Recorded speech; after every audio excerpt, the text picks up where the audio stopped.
The Millionaire's Escape, A Small-Town Man, A Lost Woman, and the Love That Changed Everything. The storm rolled over Black Ridge Hollow like a restless beast, its growls echoing through the mountains as rain lashed against the windows of Caleb Turner's old pickup truck. The headlights cut through the thick fog that clung to the narrow road, illuminating the jagged edges of trees swaying violently in the wind. Caleb tightened his grip on the steering wheel, his knuckles white from fatigue. It had been a long day at the local sawmill where he worked long hours repairing machinery. His hands still smelled of oil and sawdust, but the thought of his cabin nestled deep in the woods kept him going. As he rounded a sharp bend near mile marker 12, something caught his eye, a flash of pale fabric half hidden in the underbrush by the side of the road. At first he thought it was debris blown by the storm, but then he saw movement.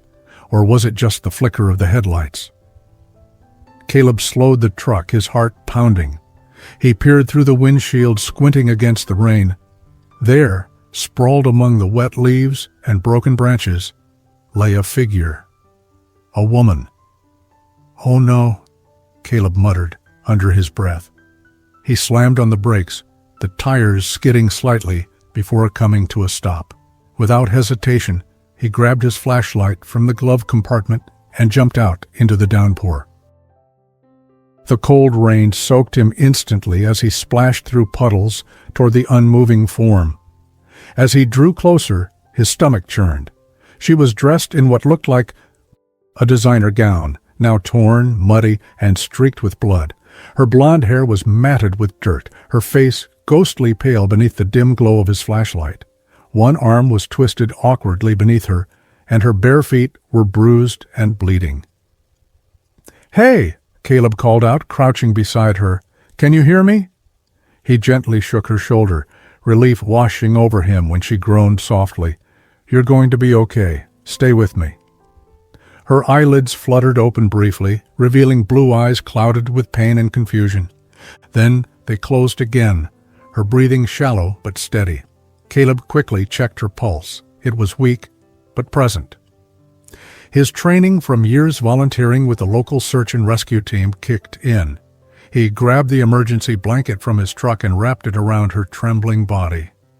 "I've got you," he murmured, lifting her carefully into his arms. She was lighter than he expected, fragile like porcelain. He carried her to the passenger seat of his truck, propping her legs up as best he could before racing around to the driver's side. The nearest hospital was 20 minutes away, but every second counted. The drive felt endless. Caleb glanced at the woman every few seconds, his mind racing with questions. Who was she? What was a woman in an expensive dress doing alone in the middle of nowhere during a storm? And why did she look like she'd been running for her life? When they finally reached Pinecrest Medical Center, Caleb honked twice to get the attention of the staff. Nurses rushed out with a stretcher, taking over as he explained what little he knew. "She's hurt bad," Caleb said urgently. "I found her off the road near mile marker 12. Looks like she fell, or maybe she was pushed. There's a gash on her head, and her wrist might be broken." The nurses moved swiftly, wheeling her inside. Caleb followed them into the lobby, but paused at the doorway to the emergency room, watching as they disappeared behind the swinging doors. For a moment he just stood there, dripping water onto the tiled floor, the weight of the night pressing down on him. Who was she? What or who had she been running from? Hours later, a nurse approached Caleb in the waiting room. "She's stable," she said. "Minor concussion, fractured wrist, and some cuts and bruises. But she's lucky. You found her just in time." Caleb exhaled sharply. "Did she say anything? Does she know who she is?" The nurse shook her head. "No ID, no phone, nothing. She woke up briefly, panicked, and muttered something about a car chase, a wedding, and a bridge. It didn't make much sense. She slipped back into unconsciousness soon after." A chill ran down Caleb's spine. This wasn't just an accident. Something, or someone, had driven her into those woods. Later that evening, a sheriff's deputy arrived to question Caleb. After running her fingerprints and checking missing persons databases, the deputy returned, looking frustrated. "Nothing," he said. "No matches. No reports of anyone matching her description. Could be she's from out of state, or, well, maybe nobody's looking for her." Caleb frowned. "That doesn't sit right with me. Someone has to be looking for her," the deputy shrugged. "If you're willing to keep an eye on her until we figure things out, we'd appreciate it. Social services are backed up and she's not a minor or a danger to herself. At least, not yet." Caleb hesitated but nodded. When he stepped into her hospital room later that night, he couldn't shake the feeling that fate had brought them together. When she woke again, her gray-blue eyes fluttered open, filled with confusion. "Hey," Caleb said softly, pulling up a chair. "You're safe. My name's Caleb. I found you last night. Do you remember anything?" She blinked at him, struggling to sit up. Pain shot through her wrist, and she winced. I don't know," she whispered. "I don't know who I am." "It's okay," Caleb reassured her. "Don't push it. Just rest." As she lay back, her gaze drifted to her wrist. That's when Caleb noticed it, a small tattoo peeking out from beneath a gold bracelet engraved with an intricate design, a crescent moon cradling a single star. The next morning, as sunlight filtered through the curtains of the guest room, Caleb sat beside Lily's bed, watching her stir awake. Her eyes fluttered open, meeting his gaze with a mix of curiosity and caution. "A lily?" he said softly, gesturing toward the delicate tattoo on her wrist. "Until you remember your real name, how about I call you Lily? Seems to suit you." She glanced at the tattoo, tracing it lightly with her fingers before nodding weakly. "Okay, Lily." Over the next 2 days, it became clear that Lily wasn't just recovering from physical injuries. Loud noises made her flinch. Flashing lights sent her spiraling into panic. She slept poorly, waking up drenched in sweat, her eyes wide with unspoken terror. The doctors suspected post-traumatic stress disorder, though without knowing her history, they could only stabilize her condition. With no ID, no medical records, and no known next of kin, Lily was effectively a ghost. The hospital couldn't keep her indefinitely, and social services were overwhelmed. When Caleb offered to take her home temporarily, the staff hesitated but eventually agreed, especially after receiving quiet approval from the sheriff's department. Caleb's house was modest, nestled deep in the woods outside Black Ridge Hollow. It was quiet, simple, and safe, a sanctuary far removed from the chaos of the world. He gave Lily the guest room, kept her ankle elevated, and cooked her hearty meals. Slowly, she began to speak more, not about her past, but about how strange and foreign everything felt. Then came the third night. It was after midnight when Caleb was jolted awake by a blood-curdling scream, not just a frightened cry, but a raw, primal sound of fear and pain. He bolted out of bed and raced down the hall, throwing open Lily's door. She was thrashing in the bed, tangled in sheets, hands clawing at the air. "No, stop. I won't marry him. Let me go. You promised." "Lily." Caleb rushed to her side, gripping her shoulders firmly. "It's a dream. You're safe. Wake up." Her eyes snapped open. Tears streaming down her cheeks, she looked around, gasping for breath. He said I had to marry him," she whispered, "because my family owed them. I didn't want to. I tried to run. He caught me. He dragged me to a car. I jumped. I think I jumped." Caleb swallowed hard, his heart pounding. "You're remembering." She nodded slowly, her face pale as a sheet. "I remember his face, cold, like he didn't care if I lived or died. He said, 'You will marry him. Your family owes us. You have no choice.'" Caleb sat beside her, silent for a long moment. Then he placed a hand gently over hers. "You have a choice now, Lily. I don't know who he was or what your past holds, but here, you are safe." For the first time since finding her, Lily didn't look like she wanted to run. Recovery was slow but steady. The swelling in Lily's ankle went down, and the bruises on her arms faded from deep purples to faint yellow traces. Each day, she grew stronger, not just physically, but emotionally. Still, she moved through Caleb's house like a ghost in borrowed skin, polite, quiet, always watching, always wondering. Her memory remained a puzzle, with most of the pieces still missing. But then, one by one, fragments began to surface. It started with dreams. One morning over breakfast, Lily stirred her tea absently, her eyes distant. "I saw something," she murmured, "last night in my sleep." Caleb looked up from the eggs he was scrambling. "What did you see?" "A room," she said, her voice trembling. "Large, gilded, like a ballroom almost. But I wasn't dancing. I was locked in it. The windows were high, the doors thick, and I was wearing a dress, a wedding dress." She rubbed her temples, her voice shaky. There was someone there, a woman, older, elegant but cold. She kept saying I was being foolish, that I had to go through with it. Caleb set down the spatula and came to sit across from her. "Did you know her?" "I think so," Lily replied hesitantly. "I think she's my mother."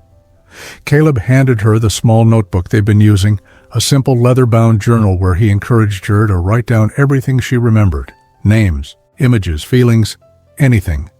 Together, they had begun piecing it all together, like solving a slow-burning mystery. "She was angry," Lily whispered, as she scribbled down the memory. "But not scared. She wasn't trying to protect me, just control me." For the next few days, more fragments surfaced.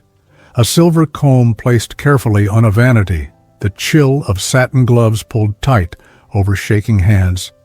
A man's voice on the phone, distant and commanding. Lily would stop mid-sentence, her eyes glazing over as the memories drifted back. Then she'd shake herself free, frustrated by the lack of clarity. Caleb remained patient. During the day he kept busy with his work at the sawmill, but always made time to listen. At night they sat on the porch under the soft hum of crickets, the warm air wrapping around them like a blanket. One Saturday morning they decided to venture into town. The small downtown strip was bustling with locals, hosting a flea market in the square. Caleb suggested they get some fresh air and browse the stalls. Lily hesitated but agreed, pulling on a scarf and sunglasses, despite the overcast sky. As they strolled through rows of old books, dusty tools, and hand-knit scarves, Caleb stopped to chat with a vendor he knew. Meanwhile, Lily wandered toward the far end of the lot. She stopped in front of a rusted old pickup truck, parked behind a stall, its hood open for display as part of a vintage auto collection. The side door bore a faded sticker, once elegant, but now worn by time. A black serpent coiled around a single white flower. Lily froze. Her eyes widened as her breath caught. A floodgate burst open in her mind. A different vehicle flashed before her eyes. A sleek black luxury car barreling through the woods. Trees whipped past, headlights slicing through the dark, that same logo on the dashboard. She was inside, hands tied, mouth dry with fear. She had screamed, kicked, begged. The man in the front seat hadn't flinched. "I told you," he said without turning. "You cannot run from this. You belong to him now." "No," Lily cried out, staggering back from the truck. Her knees buckled. Caleb heard the scream and sprinted toward her. She was on the ground, shaking, her eyes wide with terror. "What happened? Talk to me." Caleb grasped her arms tightly. "He got me," she gasped. "He found me. He locked me in that car. I was in the woods. He was taking me somewhere I didn't want to go. I fought. I screamed, but he wouldn't stop, so I jumped. I opened the door and jumped while it was moving." Caleb helped her to her feet, one hand protectively around her back. She clung to him, tears streaming down her face. "That was no accident," he said slowly. "You were being held against your will." Lily nodded, trembling. "I was supposed to get married, but not because I wanted to, because they made me, because my family needed something, money, power, I don't know. I just know I was a piece on a board, not a person. Caleb stared at the old logo on the truck, his mind spinning. All this time he'd assumed she was a victim of circumstance. Wrong place, wrong time. But now the truth was becoming clearer. She wasn't just a lost girl in a wedding dress. She was someone important, someone people were willing to chase, trap, and silence. And they hadn't stopped looking. He turned to her, his voice steady, despite the storm in his chest. "Lily, whoever did this to you, they're going to come looking again. But you're not alone anymore. We'll figure this out, I promise." This was no longer just about helping a stranger. Caleb realized that understanding who Lily truly was and what she had run from was crucial to keeping her safe. He spent hours combing through online searches, typing keywords like missing bride, wedding disappearance, and other phrases. Nothing seemed useful until he remembered the logo on the truck, the serpent coiled around a flower. He typed in "Serpent Flower Logo Family Crest" and hit enter. That was when everything changed. An image popped up, a photograph from a gala in New York City, featuring a marble wall adorned with that same crest behind a crowd of powerful-looking individuals. The caption read, "Richmond Holdings Annual Gala." Caleb's heart skipped a beat. He clicked deeper and found an article titled, "Heiress Amelia Richmond Vanishes Hours Before $12 Million Wedding." The accompanying photo showed a poised young woman in a designer gown, her hair styled perfectly, her smile forced but radiant. But it was her eyes that stopped him cold, haunted, distant. Those were Lily's eyes. The article named her as the daughter of Charles and Eleanor Richmond, heirs to one of the wealthiest families in America. She was engaged to Henry Vail, CEO of Vail Enterprises, a man whose reputation was marred by whispers of ruthless business tactics. The marriage was meant to merge fortunes and repair damage from failed overseas investments, but Amelia had disappeared the night before the wedding. Caleb sat back, stunned. All this time, Lily had been at the center of a storm no one saw coming. He printed the article and tucked it into their notebook.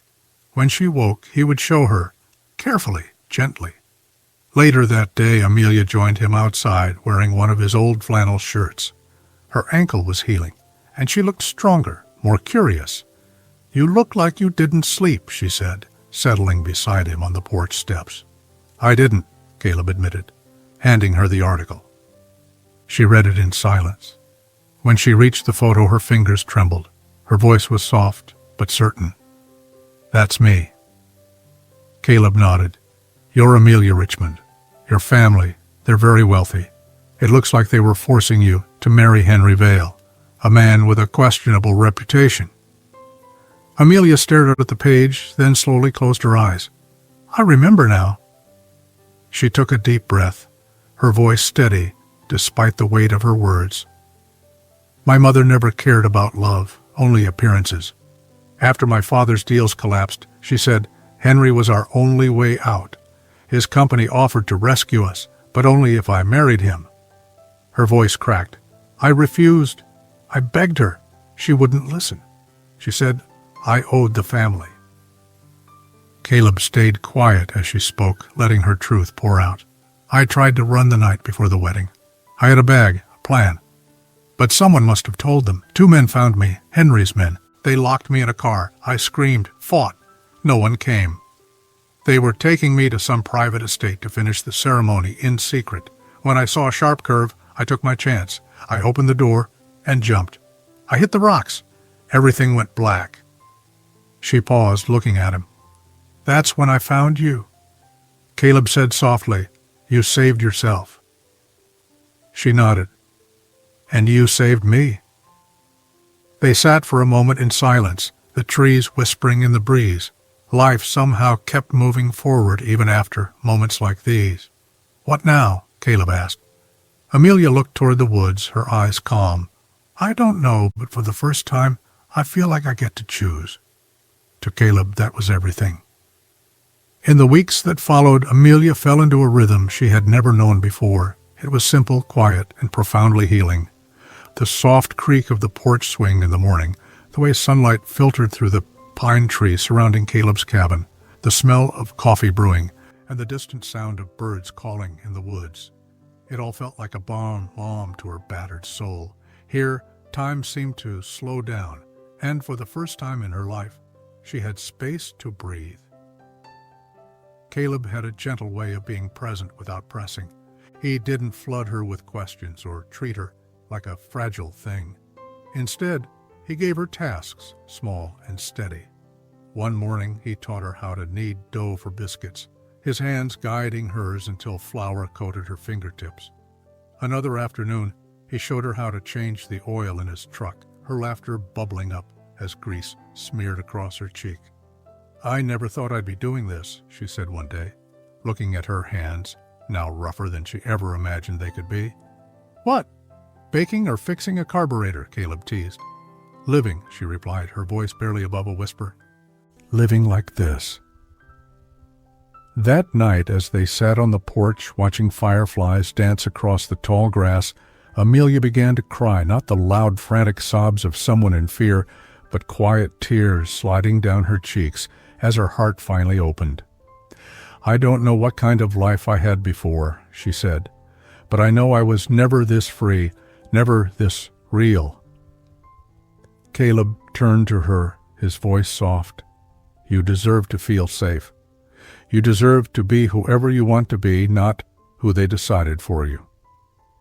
Their eyes met in the hush of twilight, and though no more words were spoken, something shifted between them, unspoken, fragile, and true. But peace is never safe for long. It started with small things. A car parked at the gas station for too long, a man in sunglasses browsing the shelves of the general store but never buying anything. At first, Caleb brushed it off. Tourists passed through all the time, hikers, hunters, photographers, but something about this man didn't sit right. Caleb saw him again outside the post office, pretending to read a flyer while glancing too often at the street. His clothes were too new, his boots too clean for someone claiming to be backpacking. And then, that evening, Caleb noticed the man outside the diner, sitting near the window, holding a cup of coffee that had long gone cold. Caleb's instincts sharpened. He had learned to trust his gut, and this time his gut screamed trouble. He didn't tell Amelia right away. He didn't want to worry her unless he was sure. But he started walking with her to the market, lingering a little longer at her side. He kept a crowbar under the seat of his truck and checked the locks twice before bed. The breaking point came 3 days later. Amelia and Caleb were at the local hardware store picking up paint for the porch. She was laughing, really laughing, as she tried to choose between shades of blue. Then she stopped mid-sentence, her eyes locking on someone just outside the window. Caleb followed her gaze. It was the man, and Amelia's face drained of all color. "That's him." She whispered. Caleb muttered under his breath as he watched the man through the store window. "From the car? From my dream. He's one of Henry's men, a bodyguard. I remember now. He was there when they dragged me away." Caleb's jaw tightened. "Stay here." His voice was calm but firm as he stepped outside, casual yet focused. The man had already turned and started walking down the street. Caleb followed, weaving between parked cars and shop fronts, keeping his distance. He watched as the man stopped by a black SUV with tinted windows and pulled out a phone, speaking in low tones while glancing back toward the store. Caleb moved closer, careful to stay out of sight, and listened intently. "Positive ID. Yes, she's here. Looks like she's with someone local." Caleb's stomach dropped. He backed away quietly and returned to the store. Amelia was by the door, her eyes wild. "They know," Caleb said simply. "They've found you." Panic flickered in her eyes, but then she steadied herself. "What do we do?" Caleb grabbed her hand, pulling her toward the truck. "We get out tonight." As they drove away from the store, Caleb glanced at her. She was staring out the window, her face set with determination. "I can't go back," she whispered. "I won't be traded again." "You won't," he promised. I swear to you, Amelia, we're going to stay one step ahead. Somewhere behind them, in the reflection of the rearview mirror, the black SUV slowly rolled out of the parking lot. The tension hung thick in the cabin like a storm waiting to break. Caleb stood by the kitchen sink, arms crossed, his eyes dark with worry. Across the room, Amelia paced, her hands trembling as she tried to steady her breath. "We can't stay here, Gavin," she said, her voice firm but heavy with fear. "You saw him. They're getting closer." "I know," he replied, his jaw clenched. "But running forever, that's not living, Amelia. You deserve more than hiding in the shadows." "And what if staying means they take me?" she shot back. "What if they take you? I couldn't survive that."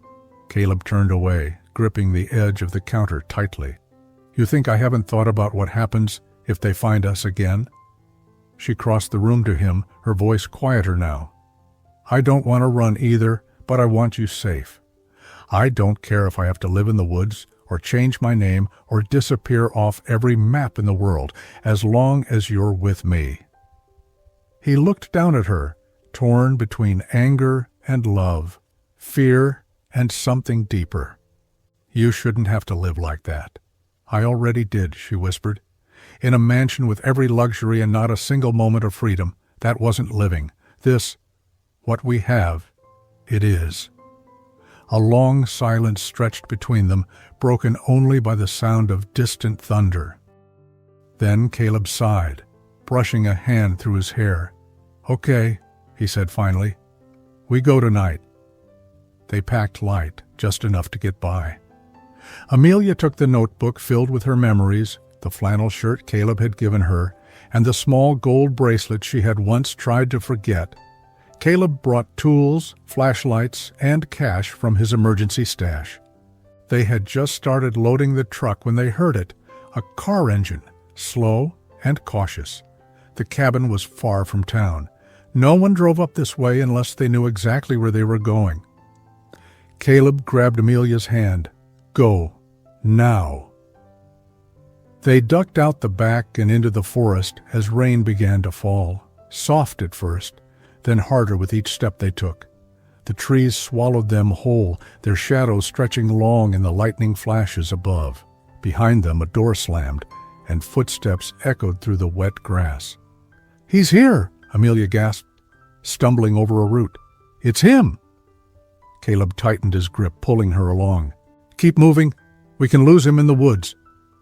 They ran deeper, the forest floor slick beneath their feet, branches slapping their faces and arms. Thunder cracked above, like the sky itself was shattering. The rain poured harder, blinding them. Then Amelia slipped. Her foot twisted beneath her, and she cried out, collapsing into the mud. Caleb dropped beside her. "Are you hurt?" She nodded, teeth clenched in pain. "My ankle again." He didn't hesitate. Without a word, he lifted her into his arms. The weight felt familiar, echoing that night weeks ago when she was unconscious, lost and broken. But now she was awake, clutching him, not just surviving, but choosing to fight. "Hold on," he said, his voice low. "I've got you." They moved through the downpour, Caleb stepping slow but steady. The forest was alive with sound, the wind roaring through the trees, the distant snap of twigs behind them. Someone was following. Amelia buried her face in his shoulder. "I'm sorry," she whispered. "I didn't want to slow you down." "You didn't," he said fiercely. "You're the reason I'm still moving." They reached a ridge and ducked beneath a rocky outcrop, half sheltered from the storm. Caleb set her down, gently checking her ankle. It was swelling fast. "We need to keep going," she said, shivering. "Not until you can walk," he replied, pulling off his jacket and wrapping it around her. In the distance, a voice called through the trees, low, calm, professional. "Amelia, we don't want to hurt you. Come back now, and this ends peacefully." She flinched. Caleb leaned close, his forehead resting against hers. "Let them think they're close. We'll double back at first light."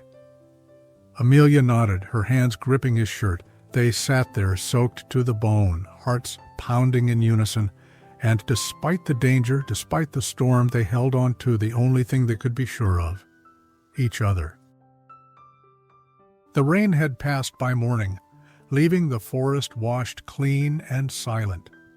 Caleb carried Amelia through the last stretch of trees until the outline of a small, weathered cabin came into view.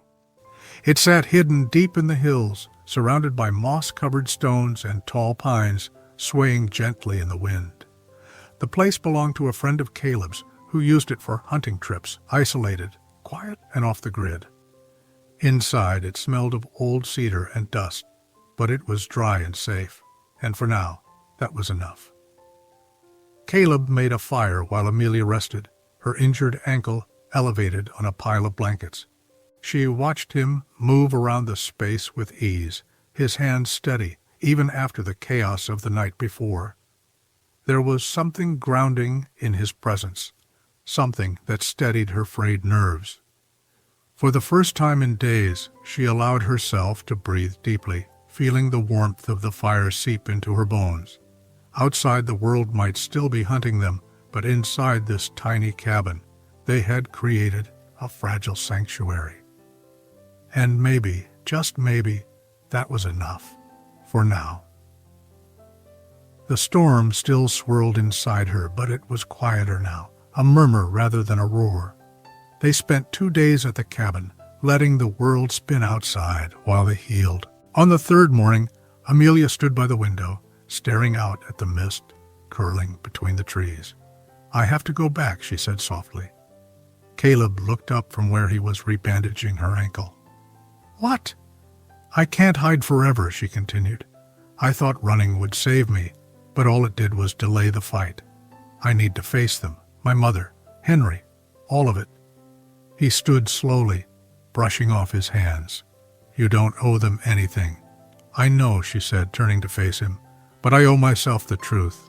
I need to stand in front of them and show them I'm not theirs to control anymore. I'm not a bargaining chip or an asset. I'm a person. And if that means giving up everything, then so be it." Caleb walked over, stopping just a few inches from her. He reached out gently, tucking a strand of hair behind her ear. "Then I'm going with you. You don't have to. I know I don't. But I want to. You're not doing this alone, Amelia." Her eyes glistened, but she smiled, a small, brave smile that reached all the way to her soul. 3 days later, they arrived in the city. It felt like entering another world, towering buildings, polished glass, luxury cars humming quietly through the streets. It was Amelia's world, but one she no longer belonged to. They pulled up to the Richmond estate in a borrowed sedan. Caleb parked outside the gates while Amelia took a deep breath. Steeling herself, she stepped out wearing simple clothes, clean lines, no jewelry, no makeup. Her presence alone was her declaration. The butler looked stunned when he opened the door. "Miss Richmond, we thought you were—" "Tell my mother and Henry I'm here," she said calmly. Within minutes, she stood in the grand drawing room, facing the two people who had shaped so much of her life with silence and expectation. Eleanor Richmond sat stiff-backed on a velvet settee, her expression tight, lips pressed into a line. Henry Vale stood nearby, hands in his pockets, his demeanor unchanged, smug, cool, calculating. "You've caused quite the mess," Eleanor said sharply. "Do you have any idea what you've cost us?" "I know exactly what it cost," Amelia replied, "and I am done paying for your mistakes." Henry chuckled. "Is this supposed to be some kind of statement? You vanish, and now what? You expect applause?" "I expect nothing from you," she said. "I came to say this face to face. I am not marrying you. I never will. And if my inheritance, my title, my place in this family depends on being your pawn, then I give it all up." Eleanor stood, fury rising in her eyes. "Do not be foolish, Amelia. You're walking away from everything." "No," Amelia said, her voice steady. "I'm walking toward something, toward a life that is mine, without chains, without shame." Henry stepped forward. "You think that man you ran off with can protect you? You'll be nothing without this family." Poor, forgotten Amelia. She met his gaze unflinching. "Then I'll be poor and free and loved, which is more than I ever got from either of you." Silence fell, tense and final. She turned and walked out, her steps sure. Outside, Caleb was waiting by the car, his eyes searching hers. "Well?" he asked. She exhaled deeply. "It's over. I left it all behind." He smiled, pride and admiration shining through. "Good. Now we can start something new." And she knew with absolute certainty that this time, the life ahead would be her own. 1 year later, the town of Black Ridge Hollow had settled into its quiet rhythm, wrapped in the crisp, golden air of early autumn. On the corner of Main Street, a small cafe called Lily Oak stood warm and inviting, ivy curling around the hand-painted sign above the door. Inside, Amelia Richmond, no longer heiress, no longer a runaway, worked behind the counter, flour on her cheek and her sleeves rolled up. She moved with purpose, laughing as she passed cinnamon buns to regulars and calling out orders to the kitchen. The cafe was filled with music, conversation, and the comfort of something real. Across the street, Caleb's garage, Turner Auto Repair, hummed with steady work. He had finally opened his dream shop, complete with space to teach local teens and enough room to rebuild old engines. The townspeople supported him, not for show, but because he was dependable, kind, and always ready to lend a hand. Some afternoons, Caleb would wander over during lunch, grease still on his hands, just to see Amelia smile, and every time she smiled, like he'd brought the sun with him. They had built their life slowly, on quiet mornings, honest work, and healing. Amelia still had occasional nightmares, but she no longer woke up alone, and in this place, with these people, she had become something she never thought she could be, known and loved for who she truly was. The town embraced her fully. No one asked too many questions. They brought her pies, shared gossip, and made her part of their days. She wasn't Miss Richmond anymore, just Amelia, the woman who made the best lemon scones in the valley and remembered your coffee order by heart. Then came the day they had been waiting for. The morning sun rose over the hills, casting soft light on a small clearing behind the cafe. Wildflowers surrounded a wooden arch tied with white ribbon. Simple folding chairs were set in rows. No photographers, no spectacle, just community, just heart. Amelia emerged from a nearby cabin, wearing the same wedding gown she had once fled in. It had been cleaned, mended, and now shimmered softly in the breeze. A crown of daisies rested on her head, and her eyes were clear and calm. Caleb stood beneath the arch in a simple suit, smiling the same way he had the day he found her on the road. The ceremony was brief but full of feeling. The local pastor spoke of love built on truth. Guests, farmers, bakers, teachers, wiped at their eyes and clapped when they kissed. When it came time for vows, Caleb held her hands and said, "When I first found you, you were lost, but I think I was too. Somewhere along the way you became my compass." Amelia's voice wavered with emotion. "You saw me for more than my name, more than my past. With you, I became someone I actually like being." There was no grandeur, no headlines, just joy, just love. As the sun dipped below the trees, Amelia rested her head on Caleb's chest during their first dance, barefoot on the grass, fireflies flickering all around them. "Do you ever miss it?" Caleb asked softly. She smiled and kissed his jaw. Not even a little. And in that quiet moment, Amelia knew she had finally found what she had searched for all along: home. And so, from a stormy night in the woods to a sunlit hill in a quiet town, Amelia's journey reminds us that the truest kind of wealth is not measured in dollars or diamonds, but in freedom, in love, and in the people who choose to stand by us when we're lost. Her story is not just about running away from a life that wasn't hers. It's about running towards something real. And maybe, just maybe, it's a reminder for all of us that sometimes the most unexpected detours lead us exactly where we're meant to be. If this tale of courage, love, and second chances resonated with you, please take a moment to like, share, and spread the word. Your support helps bring more heartfelt stories to life. Want to stay updated on new releases or similar content?